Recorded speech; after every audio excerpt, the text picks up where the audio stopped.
All right, here we are.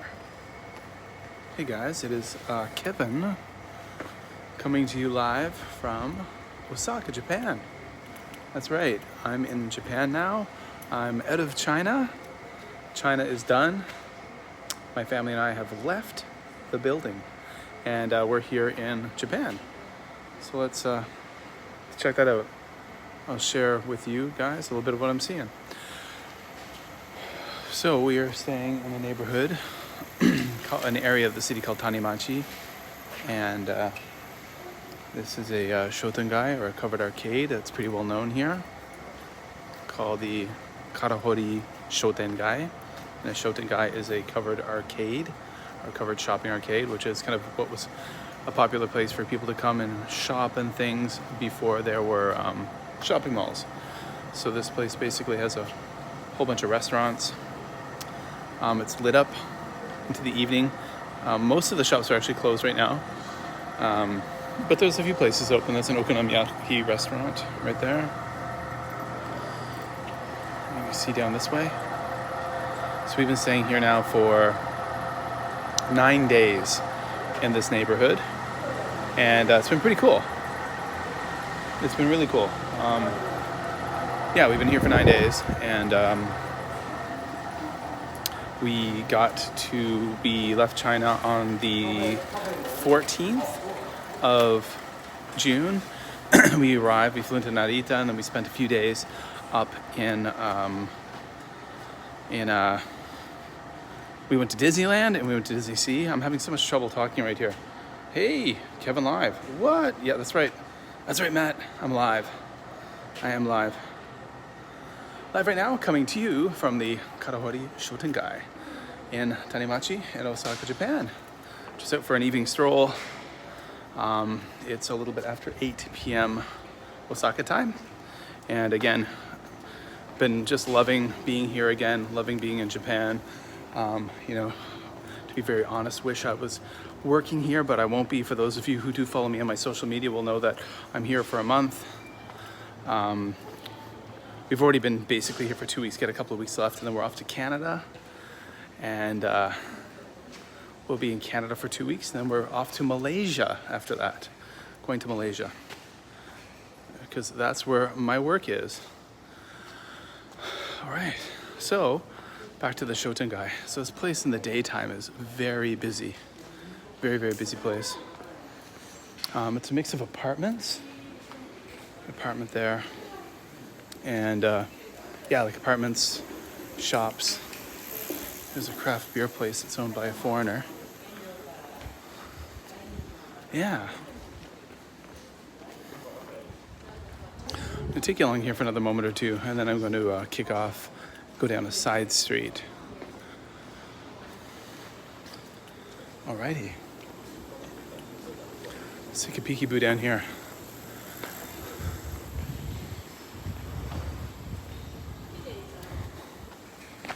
We got residential neighborhood. I'm staying in an Airbnb down this way, a couple of blocks. Let's see. Yeah, the covered shopping areas are very interesting. Again, I guess, we up and see that roof. And these are dying. There's not many of them around anymore, and there's certainly not many like in this condition. The ones I've seen around are usually in really kind of decrepit condition, and there's not much left in them. This is very different. This is a popular restaurant. My wife was saying it's in a lot of guidebooks. It's a curry restaurant. All right, let's go up here. Let's take you around a few back streets. So I'm just, I haven't live streamed in a long time. I used to live stream. I try to live stream from time to time in China, but you need a VPN to work with YouTube, and the VPNs were often very spotty, and people weren't very friendly. So it wasn't really conducive to doing it. Of course, your ubiquitous vending machines here. Lots and lots of vending machines everywhere you go, which is really cool. It's so convenient. I forgot all about that. I lived in Japan for almost 10 years, and I forget sometimes about how convenient it really is. Yeah. That's right. That's right. Yeah, people didn't take too kindly to me live streaming in Shenzhen. That's because in China they're really fed, obviously they're fed lots of crazy propaganda, but they're also told that like beware of foreigners with cameras because they're probably spies. So they were thinking that when I was up just walking around trying to show an interesting neighborhood that I was up to no good, which I wasn't. All right, so now I'm going to take you off a little bit off the beaten path. Head to that Shotengai, which is quite empty right now anyway. We'll just walk around. There's a 1 coin machine, so it looks like the things in here are hyakuen. Yeah, only 100 yen for drinks. That's pretty cool. What do we got here? Stuff. Oh, that's a good deal. This one here, Calipus the Rich. I could get that at import shops at China, and I'd buy that for my kids sometimes. It would cost me $5 a bottle. Here it's 120 yen. And they've got picnic water, whatever that is. And then my son noticed this one the other day. There's the Loki Trick, which is some kind of energy drink and fiber squash, which is also Loki Trick. All right, I'm gonna zip back into the Shotengai and then cut down another side street.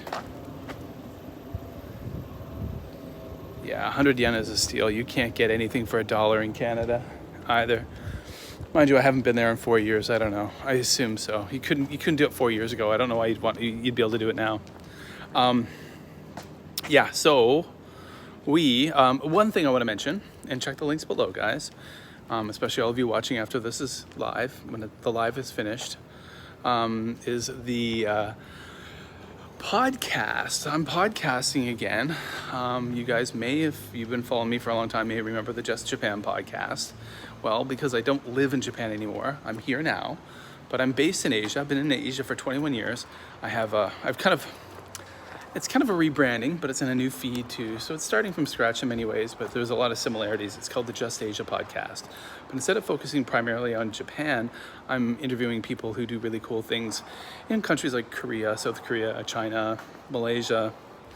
The majority of guests are Japan-based. So there's a lot of stuff there for you guys. Check out some of the links below. I've got a new Facebook group, which I just started up. I'm trying to get people to join that Facebook group, kind of build some community. But the Just Asia podcast is on Apple Podcasts. It's on Spotify, Amazon Music, Stitcher, Google Podcasts, everywhere you name it. Pocket Cast. It's all over the place. All right, we'll go a little bit further. Hold on a second. Yeah, so tomorrow we're off to Hiroshima, actually. And it's going to be the first time to go to Hiroshima for both of my kids. Cool. I think I heard episode 4 or 5. So Matt, if you listen to the first few episodes, the first 7 episodes were actually literally just me. So the first 7 episodes were solo, only me. And then I decided to go back to the model of interviewing people and having different people on to talk about different things. So in episode 8, I brought on a guy who's on the Just Japan podcast many times, Andrew Higgins in Japan. And he came on episode 8. Episode 9, I had Paprika Girl from Twitter. She's a really amazing, neat person. Ricky Okanda. And then in episode 10, I brought on Austin in Japan and China, a pretty big China-based YouTuber. Episode 11, I had Scott Greer on. He's a Canadian Scottish guy who's been in China for a long time. He's leaving to move to Scotland. Episode 12, I had Casey Bean from the Bean Pod podcast. He lives in Ishikawa Prefecture in Japan. I brought him on. See, I remember these. Episode 13, I had my friend Jason Reagan on. He lived in Korea. He's from America. He's based in China right now, doing amazing things in education. Episode 14, I had Sean Morrissey from the Dark Side of Seoul, ghost tours and hiking tours. Yeah, please catch up. I see you joined the Facebook group today too, Matt. So that's awesome. I'm pretty sure I saw you join the Facebook group, which is really cool. Okay, here we go. Back streets.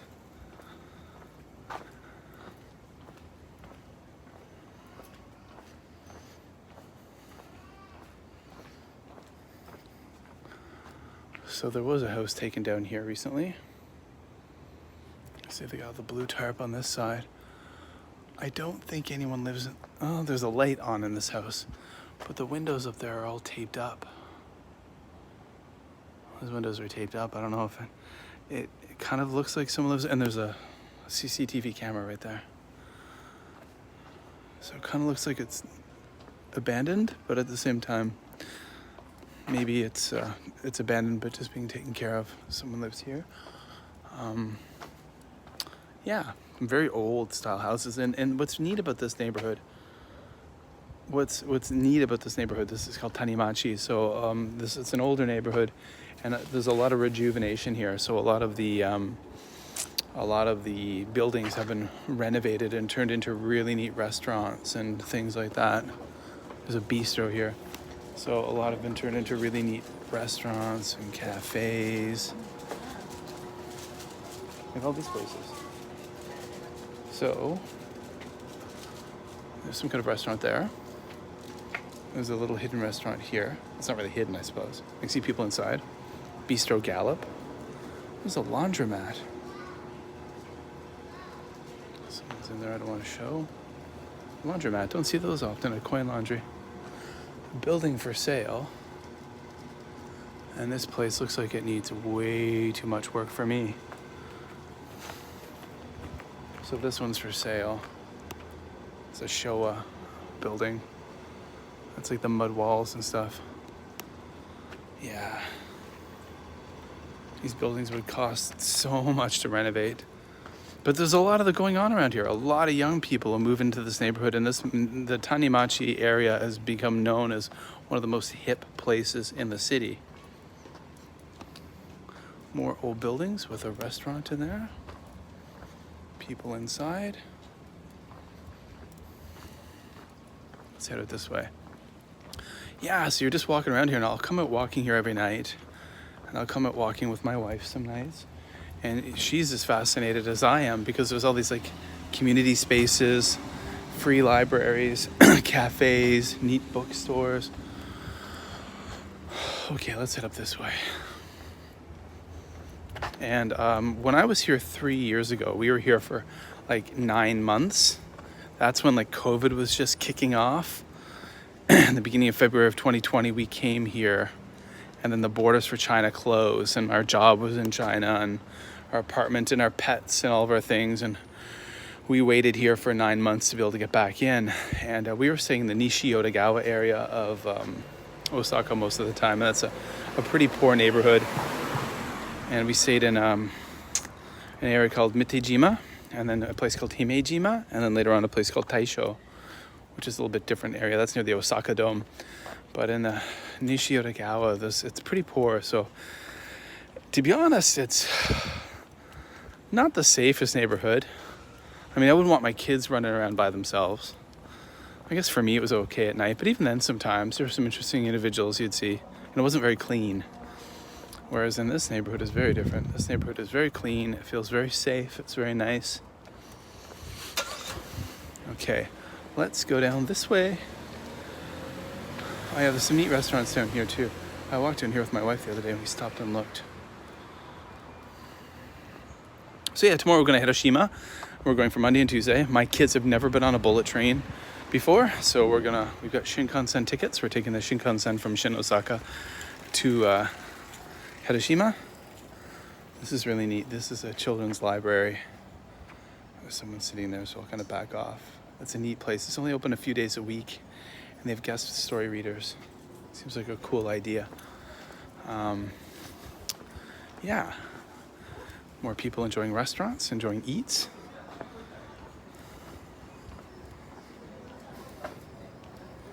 Don't want to point a camera right in on the people who are all in there enjoying. It's a neat little neighborhood here. Neat alleyway. Let's go explore. Lots of greenery. People have got some plants outside.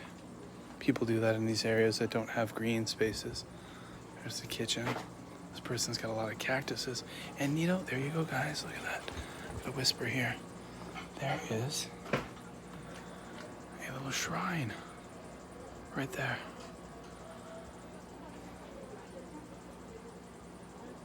Oh my God, right in the middle of the city. There's someone's house, which doesn't look like it's used anymore. Maybe it is. Washer upstairs.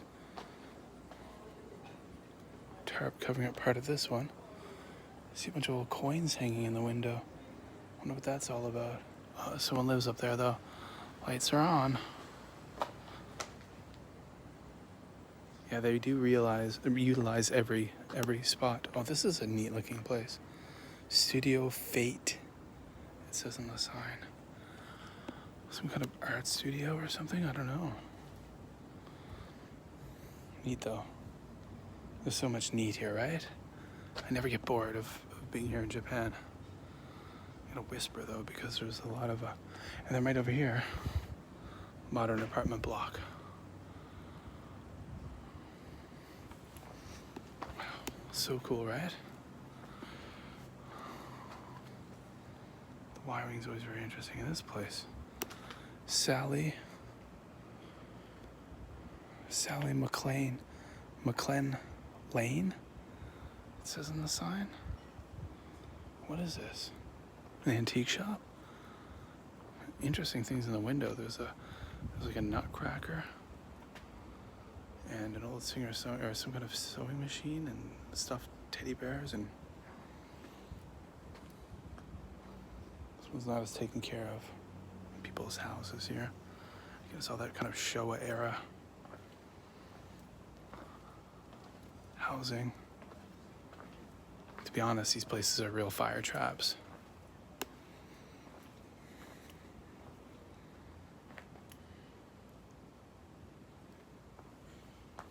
Let's go this way.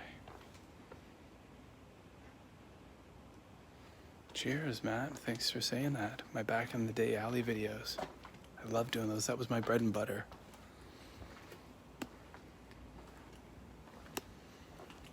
Oh. Security light. Oh, there's a place. What's back here? There's businesses back here. It's like a little cafe or something, or a restaurant. What's this? I don't know. Yoga studio? I don't know. This is cool. I haven't walked down these streets yet. Wow, okay, so there we go. That's so cool. That's groovy. And we're back to that place where we were earlier with the laundromat, the building for sale. They said that I wouldn't ever consider buying. That is so neat. And there's the coin laundry, the laundromat. Oh, what a neat little lap of the neighborhood. All right, let's keep going this way. So yeah, this is fun. I'm gonna be doing this more often. I don't know why I haven't done it yet. So I have a pocket Wi-Fi with a unlimited data plan, which is what I'm using right now to stream this. I gotta admit though, like they say unlimited, but it definitely gets throttled sometimes. There's no doubt about that, because there's some times where, in the evenings especially, it doesn't work so well. Yeah, some people are suggesting I get an eSIM, but I knew I'd be doing stuff like streaming, so... Oh, thank you, Neil. It's great to be back here. So for those of you who are just joining me maybe a little bit late, you can always watch this back later. The whole thing will be posted. And we're going back into the Karahori Shotengai.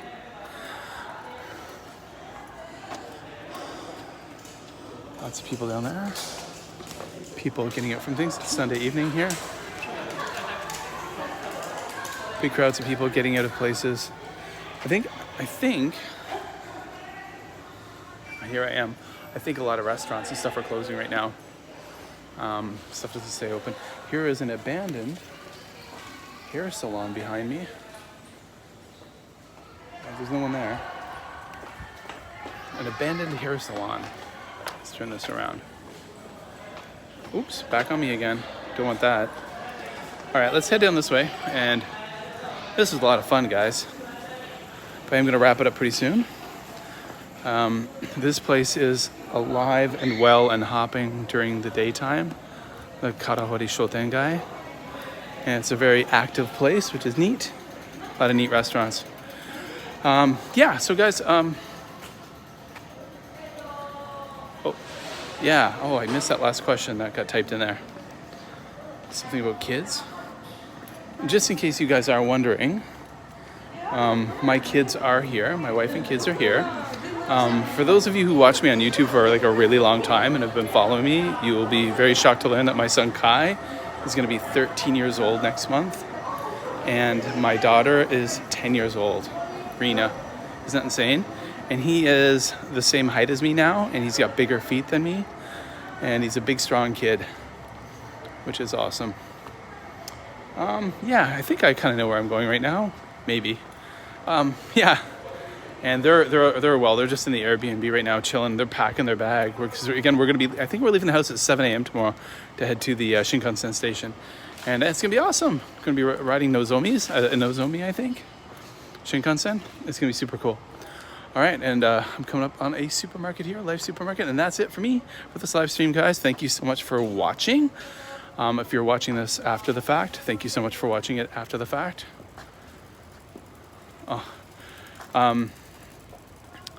Yeah, I don't think I can scroll the chat. Can I? Maybe. Hold on a second. What's this? Oh, I can scroll the... Oh, can I? No. Top chat. Live chat. Super chat.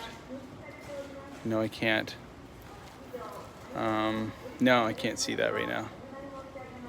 The kids in school? Yeah, my kids in school? My kids go to international school. I'm an international school teacher. I'm on summer holiday right now, guys. That's why I'm here at the moment. I'm gonna walk up this way a little bit. I'm on holiday at the moment. So I teach international school. I'm not an English teacher or anything like that. I teach, international schools. A lot of people don't know what those are. I've made videos before talking about them. But essentially an international school is, it is a school similar to a school back in America or Canada or Australia or the UK. To work in them, you've got to be a licensed teacher in your own country. I am a trained, licensed primary school teacher in Canada. And international schools are basically, they're often geared for expat kids. So maybe, for example, you've got I'm going to be working in Malaysia next year. And for example, where I work, there's a lot of high-tech companies from America, Japan, Korea, and their kids would not go to a local school. Those kids would go to an international school where they would learn an English curriculum and this and that, and I'm the teacher. So my kids are international school students. So that goes similar to, say, the American or Canadian school year. So they're on summer holiday right now with me. And there we go. Yeah, thanks. We'll have a great ride. I'll say it one more time. Go check out the links below. You can just go Google it and search about it. But the Just Asia podcast is my new podcast. Each week I interview really fascinating people here in Japan and from other countries around Asia who are leading really incredible lives. Go check it out, the Just Asia podcast. Some links below. There'll be a lot more links shortly. I'll add more links to the podcast so you can go on Amazon Music, Apple Podcasts, Spotify, Stitcher, all those places, and check it out. All right, guys, take care, and that is that.